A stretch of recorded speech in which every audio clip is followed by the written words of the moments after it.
अलग चीज, मुझे हैरान करने वाली चीज दिख रही है कि साधु संतों की बड़ी भीड़ है। मैं आपको बताऊं, बीते 8-10 सालों में जो हमने देखा है, साधु संतों को एक पार्टी से महदूद कर दिया गया है कि भाई साधु संत का मतलब भारतीय जनता पार्टी, लेकिन ये तो कांग्रेस के प्रत्याशी का नामांकन है। फिर ये साधु संत कर क्या रहे हैं? एक सवाल मेरा ये रहेगा इन लोगों से।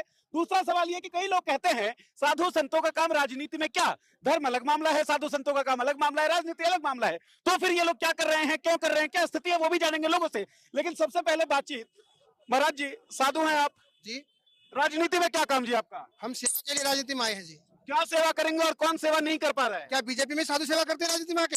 क्या कांग्रेस में सेवा नहीं हो सकती साधु का के? तो जो राजनीतिज्ञ हैं उनसे क्या कमी रह गई है कि साधु संतों को आना पड़ रहा है? इन्होंने धर्म को बांट दिया बीजेपी वालों ने। अच्छा, कैसे? हिंदू मुस्लिम कर दिया, हाँ, जात पात कर दिया। हाँ। हम सबको एक करने आए हैं। तो उसके लिए क्या मिशन स्टेटमेंट क्या है? मिशन 2024 अच्छा, जीत के आएंगे, इंडिया की सरकार बनाएंगे। तो सतपाल जी महाराज यहाँ से लोकसभा के प्रत्याशी हैं। सर, मेरा सवाल जो इनसे था वही आपसे रहेगा कि साधु संतों की बड़ी भीड़ हमको इस नामांकन में दिख रही है। नॉर्मली ये कहा जाता है कि साधु संत तो भाजपा से जुड़े होंगे, भाजपा धर्म कर्म की बात करती है, ये लोग कहाँ करते हैं कांग्रेस वाले? साधु संत आप वेद शास्त्रों में जाएंगे तो जब राजा भ्रष्ट हो जाता है तो उसकी सत्ता को ठीक करने के लिए साधुओं की आवश्यकता पड़ती है। गंगा गाय गायत्री की बात करने वाले लोग ना, गाय इस देश में सबसे ज्यादा गोमाता इस देश में कट रही है, बीफ में नंबर 1 भारत हो गया है, तो गंगा गाय की बात करने वाले पथभ्रष्ट हो गए, इसलिए इन साधुओं को यहाँ आना पड़ा। अब इनकी सरकार जो चल रही है इसको हटाना पड़ेगा और साधुओं की सरकार को लाना आप पड़ेगा। कह रहे हैं कि राजा भ्रष्ट हो जाता है तो साधु संतों को आना पड़ता है। भाई जो राजा है फिलहाल नरेंद्र मोदी का आप जिक्र कर रहे होंगे शायद, उन्होंने तो राम मंदिर के नाम पर वोट भी मांग रहे हैं, कह रहे हैं हमने राम मंदिर बनवाया, तो ये तो धर्म का काम हुआ ना। राम मंदिर बना नहीं है, अधूरे राम मंदिर में प्राण प्रतिष्ठा नहीं होती।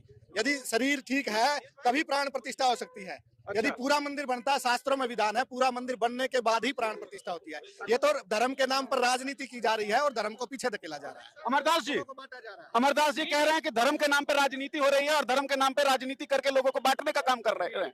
तो आप लोग भी साधु संत मुझे दिख रहे हैं राजनीतिक नामांकन प्रक्रिया में, आप लोग कैसे जोड़ेंगे? आप लोग भी बांटने के लिए आए हैं? लोगों को ये सिखाने आए, समझाने आए कि साधु समाज इतनी राजनीति होने के बाद भी इकट्ठा है, आप भी इकट्ठे हो और समाज के लिए अच्छा जो निर्णय है हमारे लिए, उसके लिए हमारा सहयोग करें। संत समाज को, इस समाज को सुधारने का, इस समाज के अंदर इतनी जो ये कुरीतियां फैली हुई हैं, भेदभाव फैला हुआ है, इनको खत्म करने के लिए आज ये संत समाज आ गया है। संत समाज का एक काम होता है भाई, आप लोग लोगों से मिलते हैं, प्रीचिंग करते हैं, उपदेश देते हैं, राजनीति में उतरना पड़ रहा है, कारण क्या है? समय स्थिति को देखते हुए जी, क्या समय, क्या स्थिति, थोड़ा एलिबरेट करिए। जैसे हालात आजकल समाज के अंदर हो रहे हैं, धर्म के नाम पर, जाति के नाम पर, अनेकों प्रकार से जैसे हम समाज के अंदर जाते हैं, सामाजिक जो प्रेम लोगों के अंदर था वो अब नहीं रहा। उस प्रेम को जोड़ने के लिए संतों ने बेड़ा उठाया है कि पुनः इस वसुदेव कुटुंबकम का जो कहा था कि सारा संसार मेरा परिवार है, उस नीति को अपनी राजनीति के माध्यम से, अपने तप के माध्यम से, अपने ज्ञान के माध्यम से जैसे संसार का भला किया जा सके, समाज का भला किया जा सके, उसके लिए संत समाज हमेशा खड़ा रहेगा और समाज के हित में ही हमेशा सोचेगा। कुलदीप जी, एक सवाल मैं आपसे ये पूछना चाहूंगा कि जब सब लोग कह रहे हैं कि राजनीति ने धर्म का सहारा लेकर लोगों को बांटने का काम किया है,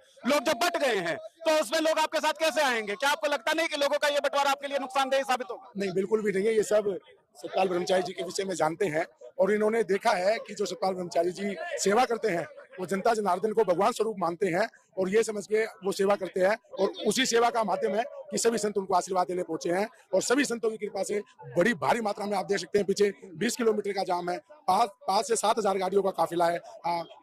यह प्रतीत होता है कि कम से कम 2.5 से 3 लाख वोटों से श्री सतपाल ब्रह्मचारी जी कांग्रेस पार्टी से भारत की सबसे बड़ी